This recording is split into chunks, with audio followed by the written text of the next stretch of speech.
네, 반갑습니다. 평경장입니다. 며칠 전 아마존의 블록체인 분야 인력 추가 소식으로 이 아마존에서 비트코인의 매수에 나서는 것이 아닌가 이런 소리가 나왔었는데 오늘자로 내부자 소식이 전해지면서 이 파멸적인 상승이 나왔습니다. 그래서 이로 인해서 1차, 2차, 3차 이런 부수적인 저항들을 한 번에 뚫으면서 앞으로 이번 조정의 최대 저항 구역인 이 41에서 42K 이 저항만 남겨놓은 상태입니다. 오늘은 이러한 상태에서 급부로 전해진 아마존 뉴스부터 정리드리면서 앞으로 어떻게 장을 바라봐야 하는지 말씀드리도록 하겠습니다.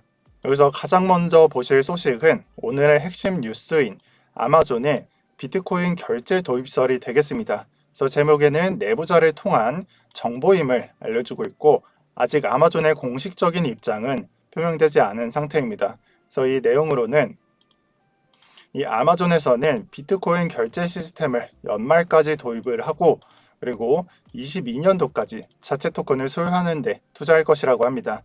또한 비트코인 도입 이후에는 이더리움과 에이다 그리고 비케 등을 또 다시 결제 시스템에 도입을 할 예정이고 이게 19년도부터 준비를 해왔으니 오래 걸리지는 않을 것이라는 말을 첨부하였습니다. 또한 해당 소식으로 인한 영향은 이 네 가지 코인, 여기에 비트를 포함한 네 가지 코인으로만 끝난 것이 아니라 직전에 있었던 비체인 소식까지 연결이 되어 있습니다. 그래서 비체인은 암호화폐로 아마존, 이베이, 월마트 등의 결제를 할 수 있는 사이트와 연결이 되어 있는 거고요.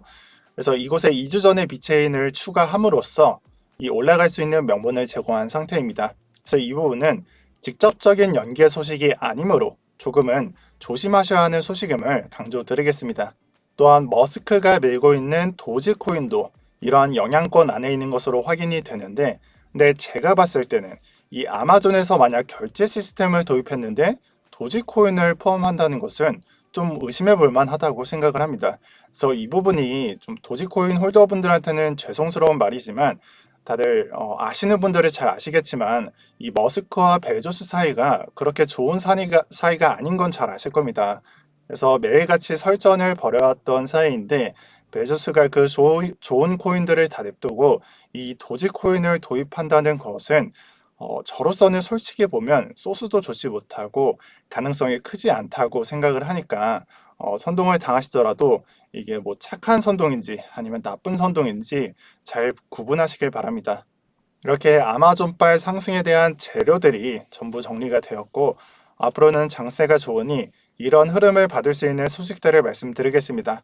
그래서 한 달 전부터 떠들썩하던 이더리움의 하드포크 이슈가 앞으로 10일 안에 메인넷에 적용된다는 이슈가 뉴스가 전해졌습니다.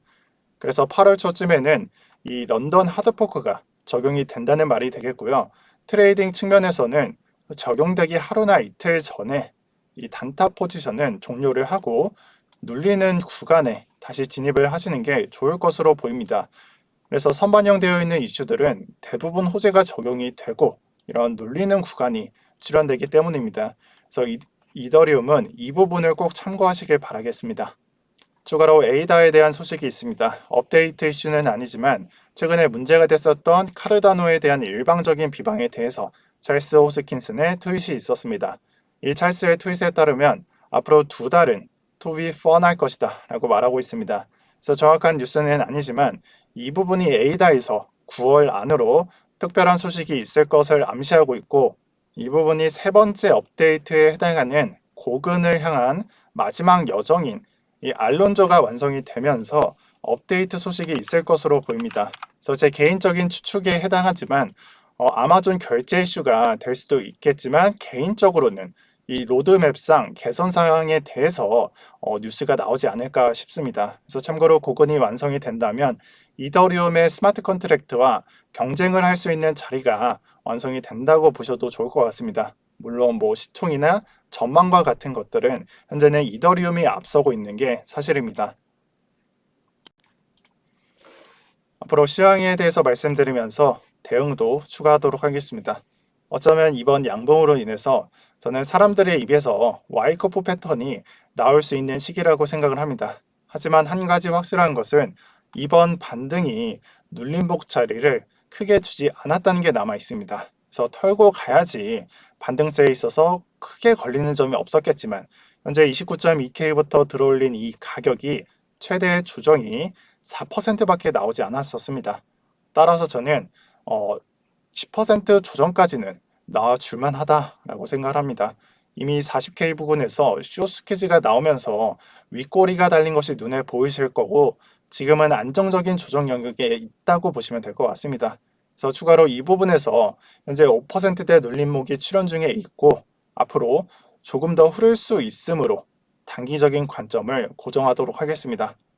흐를 수 있음에도 불구하고 저는 메이저 하이트는 계속 보유 중에 있습니다. 그래서 제가 봤을 때는 지금의 상승세를 조금만 더 가져가 준다면 추후 횡보장의 나옴에 있어서 이 도미넌스가 이전과 똑같이 내려가는 패턴이 나올 수도 있어서 계속 보유를 하고 있습니다. 그래서 이 부분에서 추가로 생각을 하셔야 하는 점은 지난 3주 동안 진행되었던 이런 잡코인 장세가 다시 메이저로 넘어올 준비를 하고 있다는 게 되겠습니다. 그래서 보실 때 일봉상 위아래 꼬리를 달고 있는 이런 도미넌스 일봉들이 잡코인 장세였다라고 보시면 되고, 앞으로 이 최대 구간을 밟고 다시 내려오면서 메이저 장세를 만들어줄 수 있다, 이렇게 정리를 드리겠습니다. 추가로 저는 이 시점에서 월봉상, 비트코인 테더 월봉상 변경된 관점을 생각해야 할 때가 아닌가 싶습니다. 그래서 앞으로 이 반등이 쭉 이어질지에 대해서는 아직 미지수지만, 월봉으로 봤을 때 일단 남은 며칠간 이 7월 월봉을 가격 유지를 해서 양봉으로 마감을 한다면, 제가 이전에 말씀을 드렸었던 상승장 1, 조정장, 이 상승장 2 관점이 지난 양봉의 시가나 저가를 건들지 않는 선에서 조정장이 마무리되었으니 앞으로 반등 관점은 유효하다라고 보셔도 좋을 듯 합니다. 그리고 이러한 관점은 비트가 조금만 더 올라와서 박스권 상단에 해당하는 41이나 42K를 넘긴 시점으로부터 확률상으로는 점점 더 가까워진다라고 보시면 될 것 같습니다. 그래서 스톡 투 플로우 차트에서도 상승장, 조정장, 상승장 2, 상승장 1, 조정장, 상승장 2가 있는 거고, 마지막으로 제가 연초 여기서부터 초록색 부분은 조정장을 끝내고 반등장이 나오는 시기이며, 지금 현재 이미 시기상으로 이 반등 시기가 지났다라고 지난번에 표현 드린 적이 있습니다. 그래서 저는 지금의 이 시기가 대반등이냐 아니면 마지막 조정이 남았느냐, 이런 답변을 하는 장이라고 생각을 합니다. 그래서 조정 이후에 28K나 42K, 28K나 저가나 이 고가, 이 매물대 위로 돌파하느냐 아래로 돌파하느냐에 따라서 이제 앞으로의 장이 달려있다는 게 되겠죠. 지금은 위아래 가능성을 모두 내포하고 있지만 저는 위로 돌파한다면 정말 좋겠습니다. 그래서 며칠 전에 영상에서 살아서 보자고 했던 날보다 분명 장이 좋아졌고, 이 반등의 불씨가 짚혀지기 직전이라는 생각이 듭니다. 그래서 이미 반등장이 시작됐거나 아니면은 하락장이 시작됐거나 결말이 나온 건 아니지만, 여러분 3달간 고생 많으셨고, 앞으로 장이 더욱 좋아진다면 기존의 알트코인 분석 컨텐츠와 일정 정리 컨텐츠를 다시 되살려 오겠습니다. 네, 이것으로 영상 마치도록 할 거고요. 시청 감사드립니다. 오늘도 평경장이었습니다. 감사합니다.